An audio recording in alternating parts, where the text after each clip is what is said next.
Good morning, everyone. Welcome to my YouTube channel. That's Ma Bhagwati Classes, and today in this class, I'm going to discuss about some other concepts related to aggregate demand and related concepts. So let's get started. So what do you mean by saving function? It refers to the functional relationship between savings and national income. Saving और national income के बीच जो functional relationship होता है उसके बारे में saving function बताता है. S equals to F into Y. S stands for saving, F stands for functional relationship and Y stands for national income. अब हम बात करते हैं इसके फिगर की. सो यहाँ पे एक फिगर दे रखा है. इधर वाई एक्सिस पे सेविंग दे रखा है एंड एक्स एक्सिस पे इनकम दे रखा है. क्लियर है. अब ये फिगर सेविंग और नेशनल इनकम के बीच का रिलेशनशिप कैसे बताता है ये मैं आपको इसमें बताऊंगी. देखो यहाँ पे शेडेड पोर्शन दिया है जिसके साइड में लिखा है -C बार. -C बार का मतलब है ऑटोनॉमस कंजप्शन. जब ऑटोनॉमस कंजप्शन होती है तब डिस सेविंग होती है. ठीक है. यहाँ पर इनकम नहीं है तब भी यहाँ पर कंजप्शन हो रहा है, लेकिन उस टाइम में डिस सेविंग का केस आएगा. क्लियर है. नेक्स्ट हम देखेंगे यहाँ पे. देखो ये ब्रेक इवन पॉइंट है. वहाँ पर जो सेविंग है वो ज़ीरो होगी. ठीक है. जैसे जैसे इनकम बढ़ेगी वैसे वैसे सेविंग भी बढ़ती चली जाएगी. और ये क्या है? Saving curve. Types of propensity to save. So there are two types. One is APS and the other one is MPS. Average propensity to save and MPS marginal propensity to save. And the formula of APS is APS equals to S by Y. And MPS का formula क्या है? Formula of MPS is delta S by delta Y, means change in saving divided by change in income. Next हम बात करते हैं important points about APS. APS से related जो है कुछ इम्पॉर्टेंट पॉइंट्स हैं. सबसे पहला है APS can never be one और मोर देन वन. इस लाइन का मतलब ये है कि जो सेविंग है वो नेशनल इनकम के ना तो इक्वल होगी और ना ही नेशनल इनकम के ज़्यादा होगी. क्लियर है. नेक्स्ट है APS can be zero. APS zero भी हो सकती है, मतलब सेविंग ज़ीरो भी हो सकती है. APS कैन बी नेगेटिव और less than one. APS negative भी हो सकती है और APS लेस देन वन भी हो सकती है. नेक्स्ट है APS rises with increase in income. जैसे जैसे इनकम बढ़ेगा वैसे वैसे APS भी राइज करेगा. क्लियर है. नेक्स्ट हम बात करते हैं relationship between APC and APS. APC plus APS equals to 1. मतलब हमें ये प्रूफ करना है. ये कैसे आया कि जो APC और APS है, average propensity to consume plus average propensity to save is equals to 1. हमें पता है Y equals to C plus S होता है. Means income equals to national income equals to consumption plus saving होता है. अगर हम इसको इनकम से डिवाइड कर दें तो we get Y by Y equals to C by Y plus S by Y. ठीक है. तो हमारा आंसर आ गया ये, मतलब हमने ये प्रूफ कर दिया. 1 equals to APC plus APS. इसमें बता रखा है किस तरीके से आइए.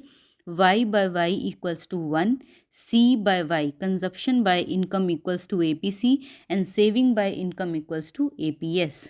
APC plus APS equals to 1 ये दे रखा है. क्यों दे रखा है? क्योंकि because income is either used for consumption और फॉर सेविंग.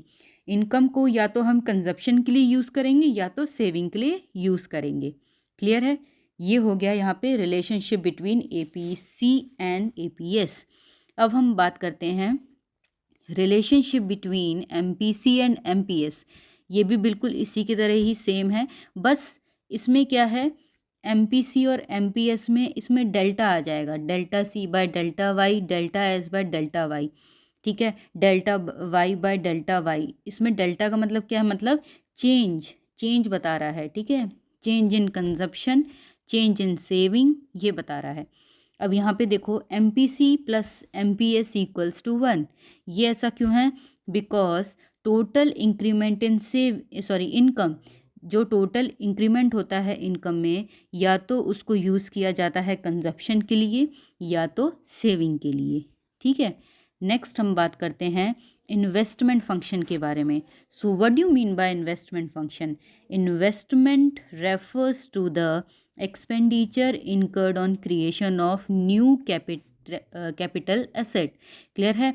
इन्वेस्टमेंट एक एक्सपेंडिचर है जो हम नई कैपिटल एसेट को क्रिएट करने में लगाते हैं. क्लियर है?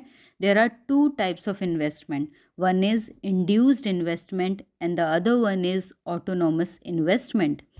So the first one is induced investment. So what do you mean by induced investment? It refers to the investment which depends on the profit expectation and is directly influenced by income level. ठीक है? ये वो investment है जो profit motive, जिसका profit motive होता है, जो प्रॉफिट एक्सपेक्ट करता है, और ये डायरेक्टली इन्फ्लुएंस करता है इनकम लेवल पे. अगर इनकम बढ़ेगी, इनकम कम होगी, उसका डायरेक्टली इन्फ्लुएंस इस पर पड़ेगा. क्लियर है? ये इनकम इलास्टिक है. मतलब अगर बोलते ना, it increases with increase in income. ये इंक्रीज़ करेगा जब इनकम इंक्रीज़ करेगी. ठीक है? इनकम इंक्रीज़ करी तो ये भी इंक्रीज़ करेगा, इनकम डिक्रीज़ कर रहे तो ये भी डिक्रीज़ होगा. क्लियर है? अब यहाँ पे देखो डायग्राम दे रखा है. ये इन्वेस्टमेंट है, ये इनकम है. क्लियर है? यहाँ पर देखो इनकम बढ़ रही है तो इन्वेस्टमेंट भी साथ साथ में बढ़ रही है. अगर ये इनकम कम होगी तो इन्वेस्टमेंट भी कम होगा. नेक्स्ट हम बात करते हैं ऑटोनॉमस इन्वेस्टमेंट.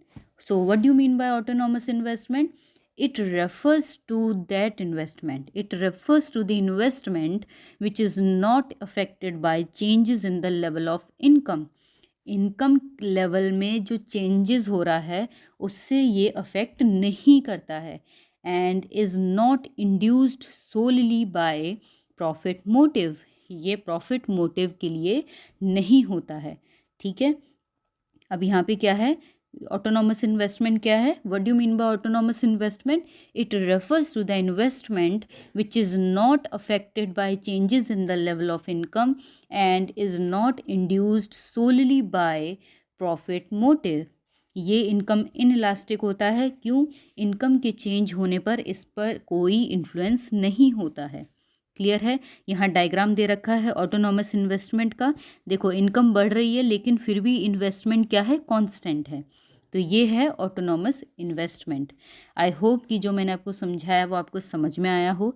अगर आपको समझ में आया है तो इसे ज़्यादा से ज़्यादा शेयर करें ताकि मैं और भी स्टूडेंट्स तक पहुंच पाऊं. और अगर आपको कोई डाउट है या कोई पॉइंट मिस हुआ है तो आप कमेंट सेक्शन में बता सकते हैं.